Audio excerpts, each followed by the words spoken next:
Listo. Va. Les voy a pasar de una vez el bosquejo de hoy para que no se... Son varios temas. Entonces, para que se puedan agarrar un poquito más, si gustan. A partir de eso, si quieren hacer notas, aquí está el bosquejo. Son estos, son 3 puntos, ¿sí? Y vamos a hablar básicamente de 2 cosas en específico, que es una, ¿dónde hacemos teología? Y la otra, ¿cuándo hacemos teología? ¿No? Y aparte de eso, copié lo de peticiones de oración, eso ignórenlo, aunque sigan orando por cada uno, pero eso no está dentro del bosquejo. Y les paso también los versículos, porque ahora sí son un montoncísimo de versículos. Entonces, voy a poner un espacio. Aquí están los versículos para que los sigan. ¿Va? Y voy a compartir mi pantalla. Va. ¿Recuerdan qué es lo que estábamos viendo la vez pasada? Estábamos hablando acerca de quién hace teología, ¿no? Estábamos diciendo literalmente, cada uno de nosotros somos personas que están caídas, somos personas que tienen que ser redimidas, y después de eso llegamos a la parte de, ok, cada uno de los que hacen teología lo están haciendo como hijos de Dios, ¿sí? Profundicemos en eso un poquito. Cuando hacemos teología, lo que estamos haciendo es un conocimiento de Dios, ¿no? Ahora, cuando lo hacemos en nosotros, cuando eso nos cambia a nosotros, entonces nosotros nos estamos haciendo más cercanos a la imagen de Dios. Entonces estamos restaurando esa idea de nosotros ser imagen de Dios. Habíamos hablado, un hijo en la antigüedad hacía referencia a alguien que era igual al padre, alguien que trabajaba de lo mismo que el padre. Un carpintero daba a luz a un carpintero, un rey daba a luz a otro rey. Entonces eran a la imagen de su padre. No solamente características físicas, sino características morales, características de habilidades, características de la forma en la que ellos se trataban, la forma en la que ellos avanzaban, con quienes estaban, todo se traspasaba, porque no vivíamos en una sociedad que estuviese tan movida en ese momento como lo está haciendo ahorita, ¿no? Ahorita tenemos una sociedad que es multicultural, que está constantemente yendo una por la otra, pero esa no es la sociedad que hablamos en el tiempo antiguo. Entonces hablamos de personas y cuando nos estamos refiriendo al proceso de hacer teología, entonces se convierte en el proceso de nosotros hacernos a la imagen de Dios. Eso es hacer teología, ¿sí? Hacernos a la imagen de Dios. Entonces agrandamos esta idea de qué significa teología. No solo es conocer a Dios, sino que es eso cuando nos impacta, nosotros nos hacemos imagen de Dios. Esa es la idea, ¿va? Entonces vemos, cada una de las personas que están aquí, cada una de las personas que están dentro de la iglesia, su objetivo tiene que ser, como viene en Colosenses capítulo 3, versículo 10. Colosenses capítulo 3, versículo 10, que lo estábamos viendo la vez pasada.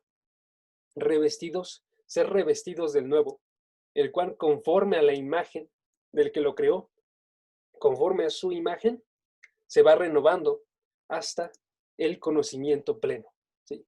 Hasta que ya haya un conocimiento pleno que vimos primera de Corintios, 13, está diciendo, vamos a ver cara a cara, conocer hasta como fuimos conocidos nosotros, ¿no? Nos va a existir un conocimiento pleno, pero lo que tenemos que hacer nosotros entonces es hacer teología, ser cristianos, conocer a Dios y renovarnos conforme a la imagen del que nos creó, ¿va?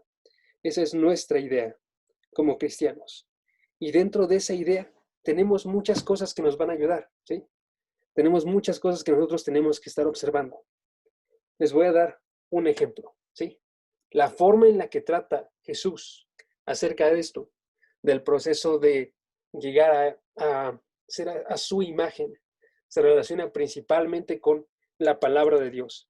Entonces vemos Juan 14, 21, que nos está diciendo, el que tiene mis mandamientos y los guarda, ese es el que me ama.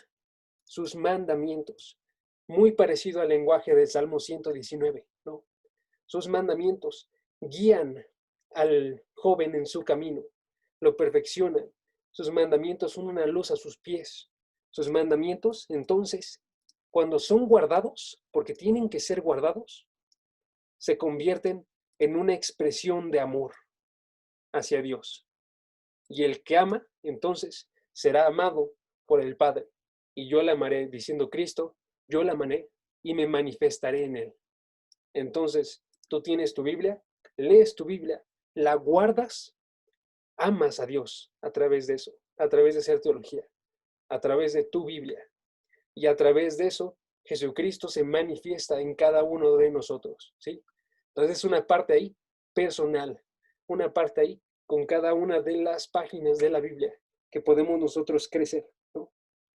Me recuerda otro pasaje, Juan 8, versículo 31 al 32, cuando está hablando acerca de permanecer en la palabra, ¿no? Y está diciendo entonces Jesús a los judíos que habían creído en él, si vosotros permanecéis en la palabra, seréis verdaderamente mis discípulos. ¿Cómo se define un discípulo aquí? Se define porque él permanece en su palabra, no en otra palabra, en la palabra de Jesús, y se vuelven sus discípulos.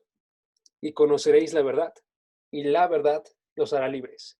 ¿Cuándo te hace libre la verdad? Cuando permaneces en la palabra, ¿sí?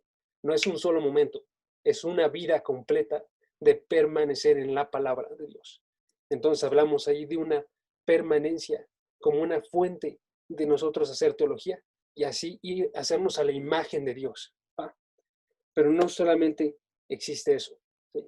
Existen otras. Y voy a hacer un breve paréntesis, esto no está en el bosquejo. ¿Qué otras cosas nos ayudan a crecer? Nos ayudan a crecer nuestros pastores y nuestros maestros, ¿sí? Nos ayudan a crecer ellos porque son enviados por Dios para cumplir un propósito específico. Ese propósito específico está en Efesios, capítulo 4, versículo 11 al versículo 13, que lo digo constantemente, es para que lo recuerden. Efesios 4, 11 al 13 dice, Él constituyó, haciendo referencia a Jesús, Jesús constituyó a unos apóstoles, profetas, evangelistas, pastores y maestros, a fin, lo hizo con un fin. Jesús estaba estableciendo a estas personas para lograr un propósito de perfeccionar a los santos para la obra del ministerio. Entonces estos maestros tienen que perfeccionar a los demás para la obra del ministerio, para la edificación del cuerpo de Cristo, ¿sí? Edificar el cuerpo de Cristo es su tarea de ellos, a través de personas que conocen, que tienen un corazón que está guiado por Dios, porque han sido enseñados por su pastor, ¿sí? Entonces nosotros, obviamente, tendríamos que, como ovejas, hacer caso a nuestro pastor y estar, como dice Juan capítulo 10, escuchando la voz del pastor y entonces lo seguimos. Dice Juan capítulo 10, mis ovejas oyen mi voz y me siguen porque me conocen.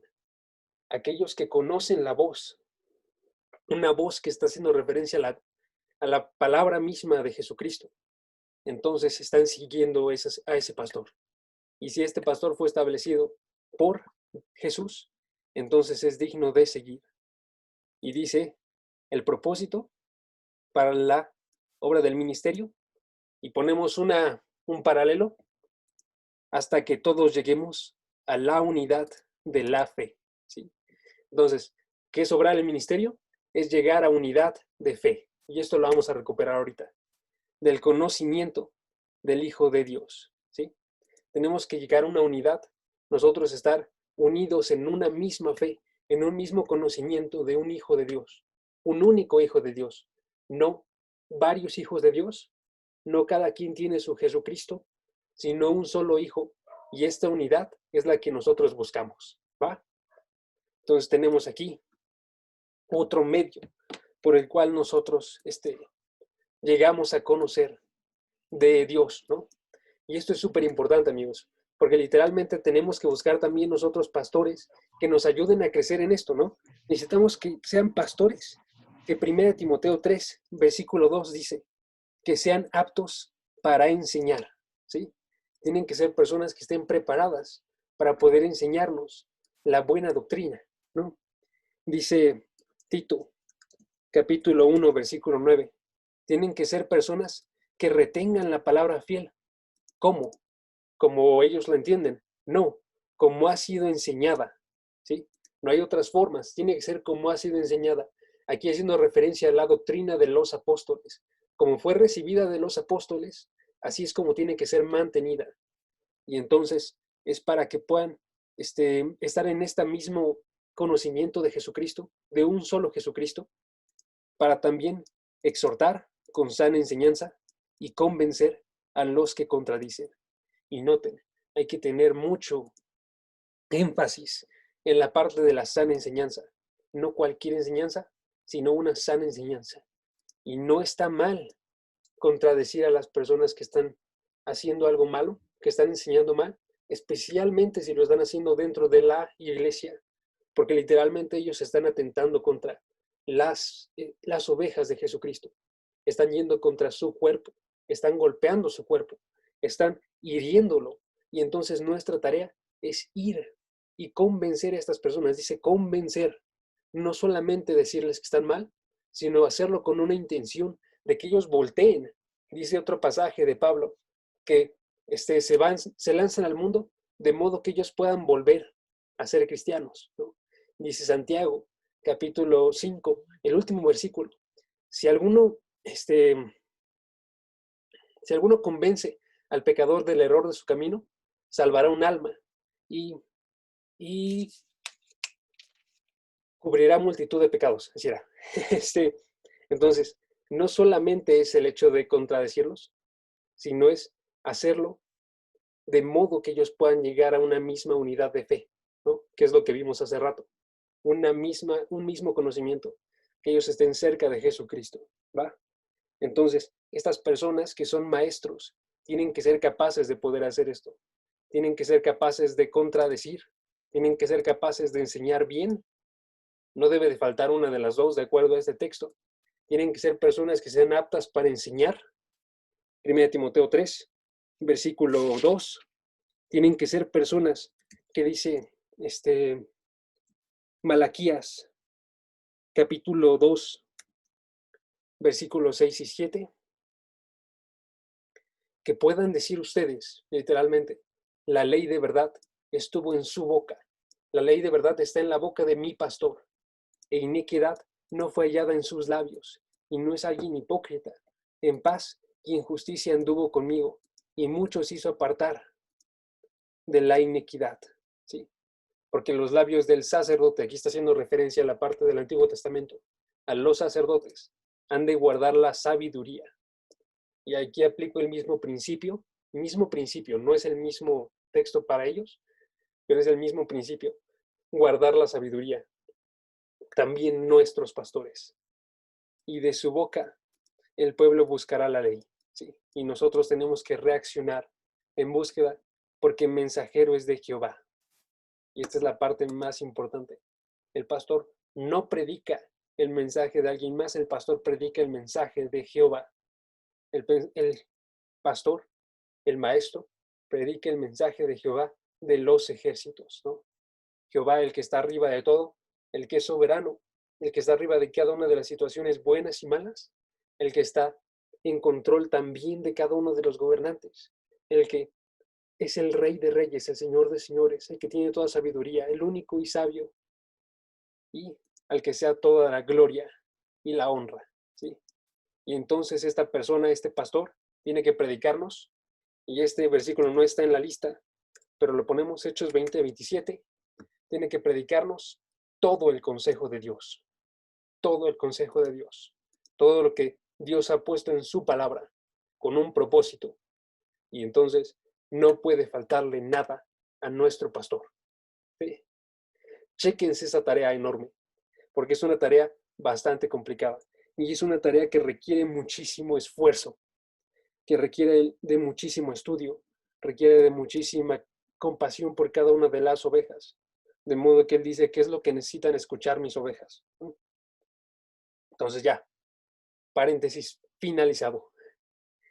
¿Qué entonces hacemos nosotros ahora?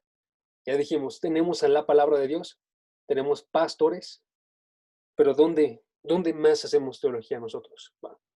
Y aquí no es un dónde que hace referencia a a un lugar, a una locación física, sino un dónde que hace referencia a un contexto, y a una situación entre hombres, ¿sí? Un contexto y una situación entre hombres. Y aquí ven, dice el primer punto que era, el primer punto era, el proceso de la teología es crecimiento en la imagen de Dios. Y ahora vamos en el segundo, que es dónde crecemos, ¿sí? ¿Dónde hacemos teología? ¿Dónde crecemos nosotros? Crecemos, y dice el 2.1, entre hombres caídos, ¿no? Crecemos entre hombres caídos. Cada uno de nosotros, ya dijimos, es una persona que era un pecador que fue redimido. ¿Sí? Y esa es una realidad que no solamente es real con nosotros, porque eso lo olvidamos a veces, que no solamente es real con nosotros, sino que es real con cada una de las personas que se encuentran allá afuera. ¿Sí? Estamos en un mundo que está dominado por hombres caídos, en un mundo que está dominado por el príncipe de la potestad del aire. Y entonces, Él guía cada una de las intenciones de los corazones de las personas que no están en el Evangelio, que no han sido redimidas. Recordemos, redimidas significa compradas para ser propiedad de Dios. Entonces, los que están fuera de eso no son propiedad de Dios, son propiedad de Satanás y actúan de tal forma. Dice, esto nos indica, primeramente, que Dios no nos quita del mundo. ¿Sí? ¿Recuerdan ese pasaje? No te pido que los quites del mundo, sino te pido que los guardes, ¿no? No nos quita del mundo, nosotros seguimos en el mundo. Y dos, entonces el llamado de un cristiano es un llamado a sufrimiento, es un llamado a vivir entre personas que van a rehusar el mensaje que nosotros tenemos que dar. Y entonces dice ahí, Mateo, me salté uno, pero si quieren checarlo después, es 1 Timoteo 4, versículo 14 y 15. Pero vamos a Mateo 23. Mateo 23, 33 al 35, que dice, esta es una palabra de Jesucristo, ¿sí? Y está reclamándole a las personas de una forma seria, ¿sí? Y le está diciendo, serpientes, generación de víboras, ¿cómo escaparéis de la condenación del infierno? ¿Sí? Personas que ya son parte del mundo. Por tanto, y chequen esa palabra, por tanto, tenemos que checar ese tipo de palabras nosotros en la escritura. Por tanto, ¿por qué? Porque hay unas serpientes y generación de víboras. Yo he aquí, envío a mis profetas y sabios y escribas, y de ellos a unos mataréis y a otros crucificaréis. Azotaréis en sinagogas, perseguiréis de ciudad en ciudad, para que venga sobre vosotros toda la sangre justa que se ha derramado sobre la tierra, desde la sangre de Abel, recuerden Abel, primero en ser asesinado dentro de toda la historia, hasta la sangre de Zacarías, último en ser asesinado dentro del Antiguo Testamento. ¿Sí? Cada uno de los santos de Dios entra en esta lista. Entonces, ¿a quién matasteis en el templo y el altar? ¿Sí? Y entonces dice, generación de víboras, y les estoy enviando profetas, gente que hable la palabra de Dios. No nos saca del mundo, nos está enviando al mundo. Y entonces el primer punto ahí era, no nos quita del mundo. Segundo, es un llamado a sufrimiento. Y tercero, entonces, ¿cómo lo vemos nosotros? Lo vemos como un campo de trabajo. 3, es un campo de trabajo. ¿Ok? No nos quita del mundo, es un llamado a sufrimiento y lo vemos como un campo de trabajo. Es un campo de trabajo. Un campo que necesita que gente lo esté aireando, que gente esté plantando, que gente esté quitando, que gente esté cosechando, que gente esté cuidando. Es un campo que está lleno de persecución, un campo que está lleno de trabajo arduo que requiere una obra constante. Y esa es la forma en la que nos vemos nosotros, ¿sí? La teología no solamente es para ti, es para que tú la obres de forma evangelística, que tú des las buenas noticias que tú recibiste, ¿sí? Evangelio, buenas noticias recibidas por ti acerca del gobierno de Dios y ahora tú lo vas y lo entregas a todos. Todos, absolutamente, todos. ¿Sí? Y entonces dice, segunda de Timoteo, capítulo 1, versículo 13. Retén las sanas palabras que de mí oíste en la fe y el amor que es en Cristo Jesús. Y luego nos dice, no solamente reténlas, sino capítulo 2, versículo 2. Lo que has oído de mí, encarga a hombres fieles que sean idóneos para enseñar a otros. ¿Sí? No solo retén la palabra fiel, enseña la palabra fiel. Pon otras personas a que enseñen la palabra fiel. ¿Sí? De la misma forma en la que César ahorita nos puso a mí y a Andrés, de la misma forma en la que estamos buscando también poner a otras personas que aprendan a retener esa palabra fiel, que tengan ese amor y ese esfuerzo y estén quedándose. Ahorita estamos teniendo un cursito con unas personas y estamos haciendo que se queden horas, que pongan de su tiempo, que tengan ese esfuerzo por mantenerse junto con la palabra y luego la entreguen a otras personas. No, no se queda en nosotros. Fuimos llamados a quedarnos en el mundo, a un llamado de sufrimiento y a un llamado a trabajar, ¿no? Sí. Entonces, esa es nuestra tarea, amigos. ¿Va? Ahora, segundo punto. Segundo punto, ¿dónde crecemos? ¿Dónde hacemos teología? Y noten, crecemos no significa solamente que crecen ustedes, sino que hacen crecer a otros. ¿Va? ¿Dónde crecemos? Crecemos dos en la iglesia, ¿sí? En la iglesia. Cada uno de nosotros es un miembro del cuerpo de Cristo. No es un miembro separado. Cada uno de nosotros pertenece a un solo cuerpo que está actuando una sola obra. Cristo no ha terminado su obra. Él sigue actuando ahorita a través de cada una de sus personas. Y entonces envía a unos a ser cabeza, envía a unos a ser pie, envía a unos a ser mano, pero todos muestran a Cristo, porque todos son parte del cuerpo de Cristo, ¿sí? Entonces cada uno de nosotros tiene que ver que ha sido enviado para escuchar y decir todo esto, perdón, delante de muchos testigos, ¿sí? Delante de todas las personas.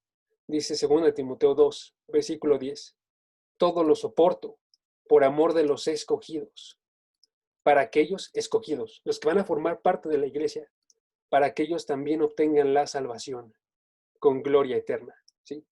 Dice que nosotros estamos siendo llamados entonces para traer a aquellos que son de Jesucristo, aquellos que van a formar parte del cuerpo, para que se haga esta iglesia más grande, la iglesia de Cristo. Y luego nos dice ese mismo capítulo, en el versículo 2, lo que les dije ahorita, lo que has oído, entonces encargas, ¿sí? Y vas formando una iglesia que va avanzando y avanzando y avanzando, y es una iglesia que no para, que ahorita lleva 2000 años y continúa y va a continuar hasta que Jesucristo regrese.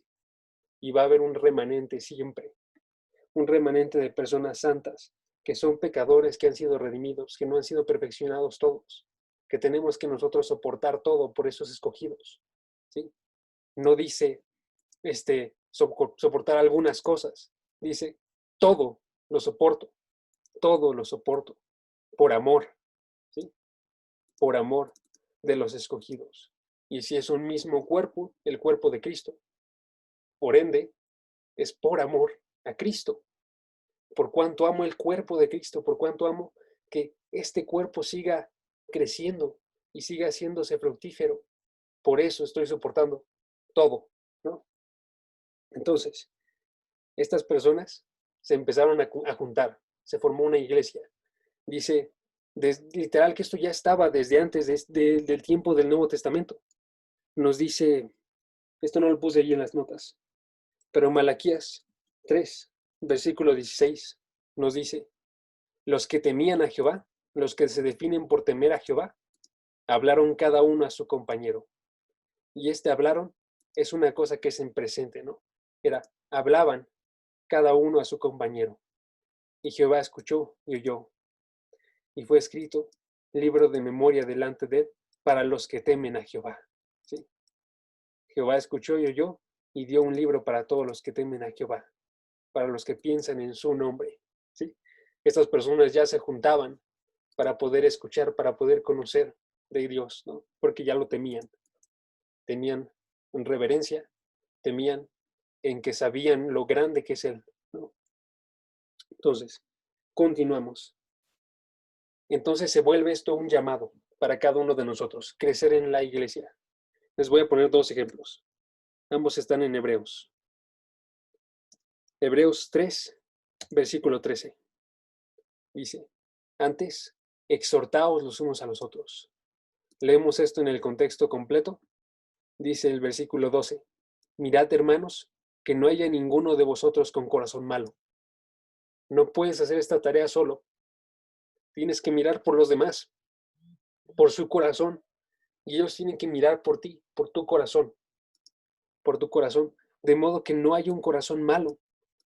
Puedes tener un corazón malo y ellos tienen que no solamente decirte de esto, sino advertirte, porque esto es incredulidad, porque te podrías apartar de Dios. Lo peor que te podría hacer algún amigo es que no te diga absolutamente nada y te deje que te apartes de Dios, ¿sí? No, dice, hermanos, miren que no haya en vosotros un corazón malo. Antes de que esto suceda, exhortaos los unos a los otros cada día, ¿sí? Todos los días. Entre tanto se dice, hoy, para que ninguna, hoy está acentuando el hecho de que se tiene que realizar hoy, para que ninguno de vosotros se endurezca por el engaño del pecado, ¿sí? Y les doy el otro, el más conocido, Hebreos 10, versículo 23 al 25, que está diciendo, mantengaos firmes, sin fluctuar, la profesión de vuestra esperanza, de nuestra esperanza, porque fiel es el que lo prometió, ¿sí? Y consideremos unos a otros para estimularnos al amor y a las buenas obras. ¿Ven dos cosas? Dice, sin fluctuar, la profesión de nuestra esperanza. La misma esperanza, mantente en ella. ¿Y cómo?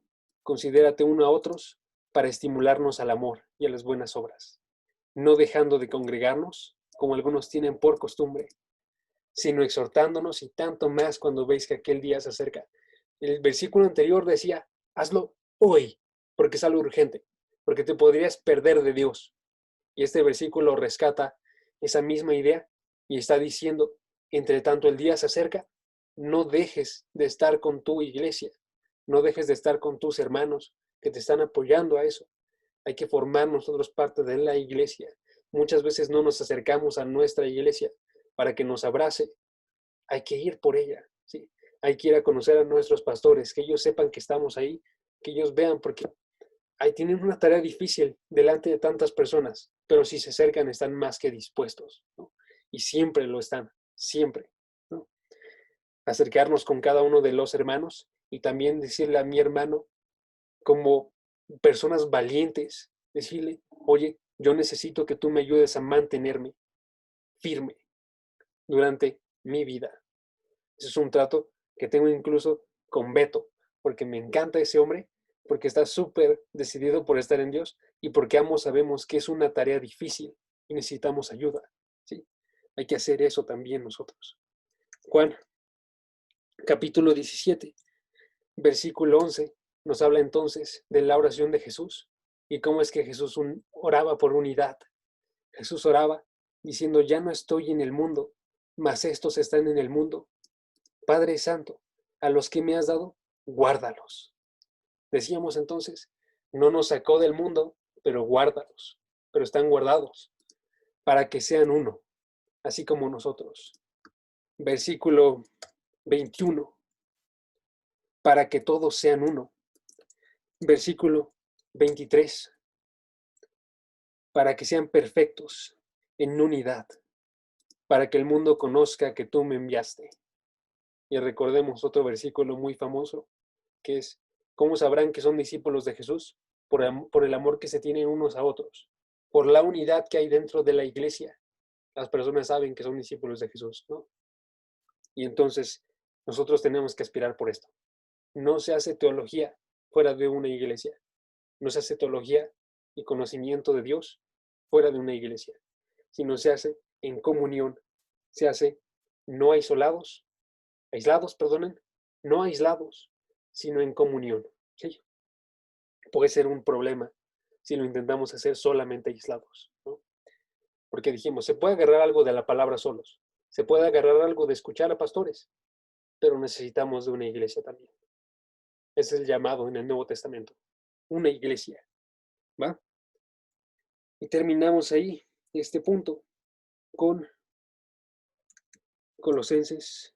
Bueno, todavía faltan unos, ¿no? Pero Colosenses 3, versículo 16, que dice: la palabra de Cristo mora en abundancia en vosotros, enseñándoos, exhortándoos, o sea, unos a otros, en toda sabiduría, recordando sabiduría, cantando con gracia en vuestros corazones al Señor, con salmos, himnos, cánticos espirituales, y estas palabras son casi similares, casi sinónimos, pero están haciendo referencia todas a una adoración a Dios, una palabra de sabiduría acerca de Dios que es real y está adorándolo a Él, ¿no? Exhortándonos con eso, unos con los otros. ¿Quién es nuestro Dios? ¿Va? Y estoy pensando si es buena idea seguir con esos versículos. Sí, a tiempo, vas. Efesios, capítulo 4, versículo 13 al 15, nos dice entonces: hasta que lleguemos a la unidad de la fe y del conocimiento del Hijo de Dios, a un varón perfecto. Ese es nuestro objetivo, ¿no? Objetivo, unidad de la fe, ¿sí? Una misma fe, todos dentro de un mismo Cristo. Porque dice, la unidad de la fe se define por el conocimiento del Hijo de Dios. Dijimos, no otro Hijo de Dios, un solo Hijo de Dios. ¿Cómo se hace esto? Y ahora checamos entonces la forma en la que nos está hablando este capítulo, y está diciéndonos en el versículo 2 y 3, se hace con amor. Nos está diciendo en estos versículos, se hace con verdad, y entonces se convierte entonces en la verdad, en amor. ¿Sí? Verdad en amor. No amor mentiroso. No verdad meramente. ¿Sí? No solamente decir las cosas que están mal y ya, sino hacerlo por amor. Hacerlo porque queremos llegar a esta unidad. Crezcamos en todo aquel que es la cabeza, ¿sí? Que es Cristo, en el conocimiento de Cristo, ¿sí? Y entonces, la verdad se destaca en el versículo 14, para que chequen. No llevados por cualquier viento de doctrina, cualquier viento que nos puede llevar, como niños fluctuantes, niños que están fallando, que están yendo por cualquier cosa, ¿sí? Sino yendo en una misma doctrina, en verdad, y verdad acompañada de amor, no separadas, no destacando una más que la otra, sino dos cosas que tienen que ir unidas para que se pueda cumplir el objetivo. Si no hay esa unión, no se cumple ese objetivo, ¿sí? Verdad en amor. Y entonces termina diciendo, segunda de Juan, versículo 12, segunda de Juan solo tiene un capítulo, versículo 12, dice: tengo muchas cosas que escribiros, pero no he querido hacerlo por medio de papel y tinta, sino que quiero ir a vosotros y hablar cara a cara. Y recordamos también las cartas de Pablo, y Pablo le escribía y le saludaba a personas específicas. Pablo iba y tenía relaciones con personas en específico dentro de cada una de las iglesias, porque sabe que es a través de relaciones reales. Sabe que es a través de relaciones reales. Juan también, que dice, podría escribirlo, pero lo voy a hacer cara a cara, ¿no? Y último versículo, primera de Juan 1, versículo 3. Y entonces, nuestro objetivo, dijimos, unidad de fe, se convierte en para que también vosotros tengáis comunión con nosotros, ¿sí? Apóstoles, personas a las que les enseñaban comunión, y esa comunión es el reflejo de nuestra comunión verdadera, que es con el Padre y con su Hijo Jesucristo. Chequen la importancia de nuestra iglesia local. Una iglesia local formada por relaciones, ¿va? Ya, terminamos. ¿Dónde hacemos entonces nosotros teología? Entre hombres caídos, con sufrimiento, con pruebas, con un campo de trabajo enorme para traer a todas las personas llamadas. Y dos, en la iglesia, con los que han sido llamados, que han sido rescatados, que han sido puestos como pastores, que han sido puestos como maestros, que han sido puestos como hermanos en busca de una unidad de fe, en busca de tener relaciones íntimas que nos hagan ser un mismo cuerpo, ¿sí? Y ese cuerpo tiene que ser hecho en verdad, no puede ser otro Cristo, tiene que ser el Cristo que nosotros tenemos. Tenemos que ser corregidos sobre nuestras malas visiones, tenemos que aceptar que seamos corregidos si es que hay algo mal, y nos están diciendo con la Biblia, men, esto que estás haciendo está mal, porque aquí viene. Y luego entonces tenemos que agarrarlo con agradecimiento, porque fácilmente podríamos perdernos por el pecado, ¿sí? Como decía Hebreos. Y ahora, ¿cuándo hacemos teología? ¿Cuándo hacemos teología? Espero que me dé tiempo. ¿Cuándo hacemos teología? ¿Va? Y cuándo tampoco significa un tiempo específico, como un tiempo del día, sino está haciendo referencia a nuestra perspectiva, ¿sí? Está haciendo referencia a dónde es que estamos viviendo ahorita nosotros, en el tiempo, ¿sí? Entonces, está informado por la escatología. La escatología, dijimos, es el estudio de los tiempos finales, ¿no? ¿Cuándo hacemos teología? En el camino a la gloria, como peregrinos. Lo hacemos cuando nosotros estamos viendo que cada uno de nosotros, Filipenses capítulo 3, versículo 12, que cada uno de nosotros no lo ha alcanzado ya. Ninguno de nosotros es perfecto, sino que proseguimos en nuestra vida. Aquí está hablando Pablo, un cristiano maduro, que está diciendo, no digo que lo haya alcanzado ya, sino que, ni que sea perfecto, sino que prosigo por ver si logro hacer aquello por lo cual también fui asido por Cristo Jesús, ¿sí? Cada uno de nosotros nunca va a ser perfecto, ¿sí? Estamos en un tiempo de, de camino a la gloria. Todavía no llegamos a la gloria. Cuando estemos en la gloria, seremos perfectos. Y así lo pensaban todos, ¿no? En Hebreos 11 nos narra a las personas de los héroes de la fe. Y está diciéndonos que ellos no solamente, no solamente estaban conscientes de esto, sino que la forma en la que ellos vieron la promesa fue como algo que no llegó, que no lo recibieron, sino que lo miraban de lejos y creyéndolo y saludándolo y confesando que eran extranjeros y peregrinos sobre la tierra, ¿sí? No lo alcanzaron y aparte de eso se consideraban entonces ellos como peregrinos. Solamente estoy de camino a la gloria. Este solamente es el camino que yo estoy tomando, que Dios trazó para poder llegar al siguiente punto, ¿sí? El camino del pecado y la muerte a la vida completa. Y este solamente es el camino que estoy llevándolo. Soy un peregrino. Peregrino se usaba porque se estaban moviendo entre toda la tierra y todavía no tenían una tierra establecida. Ellos eran peregrinos en la tierra y cada uno de nosotros es peregrino en la tierra. No se aferren a las cosas que hay aquí.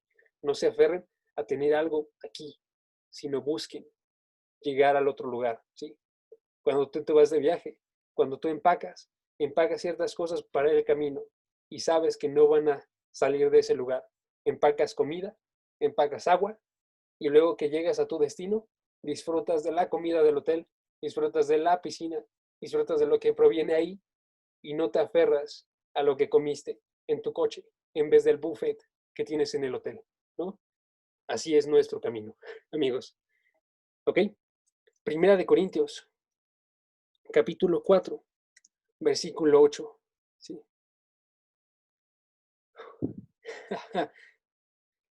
Ya, denme un segundo. Demos un segundo.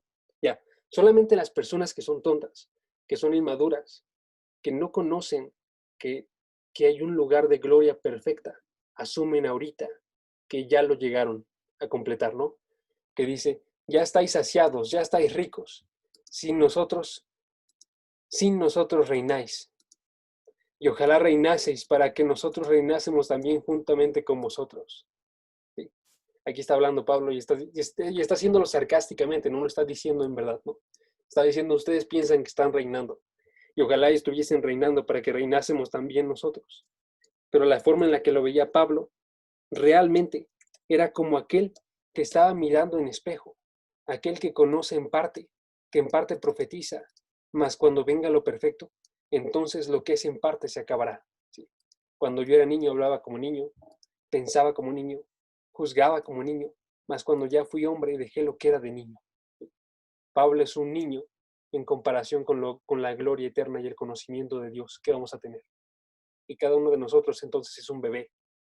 Y cada uno de nosotros tiene que aspirar por más, no por menos. Y más no en dinero, no en posesiones, más en conocer a Dios perfectamente. ¿Sí? Mateo 4, versículo 16. ¿Por qué? No solamente estamos en camino, sino punto 2, estamos en los últimos días. ¿Sí? Primer punto, estamos en camino, somos peregrinos. Pero punto 2, tenemos un lugar privilegiado en el cual nosotros ya estamos en los últimos días que hacen referencia entre la primera y segunda venida de Cristo. Esos son los últimos días. La primera y segunda venida de Cristo y luego eternidad. Primera y segunda venida de Cristo. Y es un lugar privilegiado porque nosotros, dice este versículo, el pueblo asentado en tinieblas vio gran luz. Luz ya ha sido establecida, ya ha sido vista de verdad. Una gran luz, dice el versículo. Mateo 13, versículos 16 y 17. Bienaventurados vuestros ojos, porque ven, y vuestros oídos, porque oyen, porque de cierto os digo que muchos profetas y justos desearon ver lo que veis y no lo vieron, y oír lo que oís y no lo oyeron. Y ahorita nosotros lo podemos ver, ahorita lo podemos experimentar, tenemos una palabra que está completa, tenemos el canon de la Escritura que ha sido llenado, y cada uno de nosotros tiene que actuar entonces de tal forma como aquellos que tienen un gran privilegio. Dice Efesios 3, versículo 5, misterio que en otras generaciones no se dio a conocer, como ahora es revelado. Tenemos una posición privilegiada, como ahora es revelado a sus santos apóstoles y profetas por el Espíritu. ¿Sí? Y esta posición privilegiada nos debe entonces empujar a conocer más, no a conocer menos, no esperar mayor revelación que llegue a través de un ángel que nos hable ahorita, no a través de una visión, sino ver el hecho de que nosotros estamos en una situación única, que Cristo decía que es muchísimo mejor que yo me vaya y que venga el Espíritu y que se revele esta palabra y que ahora la tengan mis hijos y la puedan leer y la puedan meditar y pueden seguir en ella cada día de sus vidas. ¿Sí? ¿Qué otra cosa implica que estamos en los últimos tiempos? No solamente implica esta posición privilegiada, también implica muchos peligros. Primera de Timoteo capítulo 4, versículo 1. El Espíritu dice claramente que en los postreros tiempos algunos apostatarán de la fe. Algunos que se veía como que estaban en la fe van a decidir que no es verdadera, que no pertenecían ahí, ¿sí? Sino que van a escuchar a espíritus engañadores. Nos dice también Primera de Juan, versículo 2, 18. Ya es el último tiempo, y según vosotros oísteis, el anticristo viene. Así ahora han surgido muchos anticristos.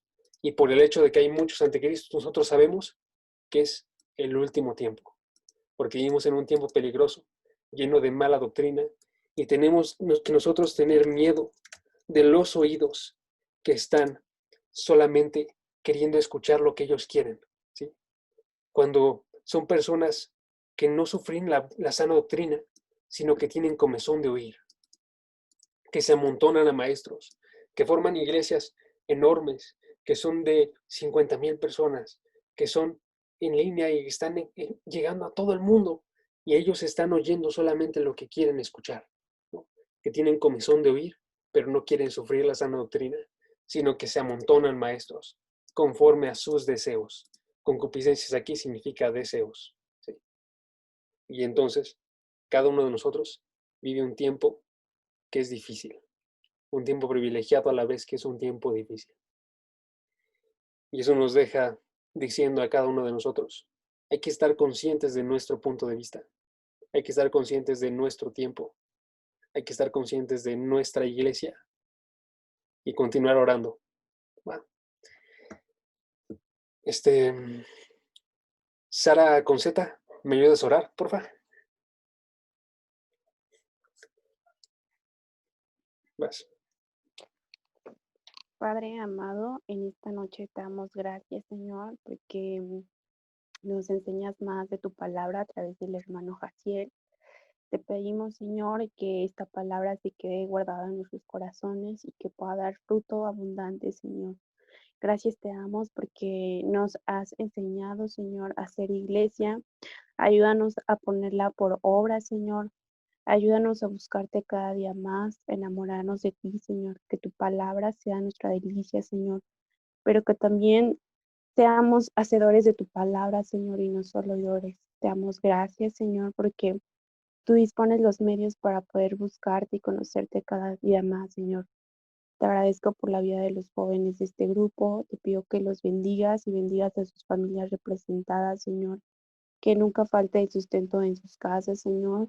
Y que les des al 100 por 1, que inclusive ellos puedan ser de bendición para los demás, Señor. Gracias te damos, Señor, porque tú has dispuesto nuestros corazones en buscarte y en conocerte cada día más, Señor. Te agradezco de todo corazón por todo tu amor, Señor, por tu Hijo, Jesucristo, Señor. Y te pido que en esta noche nos dispongamos a descansar en paz, Señor, y que si tú no permites el día de mañana podamos ser mejor que hoy, Señor. Todo esto te lo pido en el nombre de tu Hijo amado Jesucristo. Tuya sea la gloria, la honra y el poder por todos los siglos. Amén. Amén. Amén. Muchas gracias, Sara. Ya están, amigos. Voy a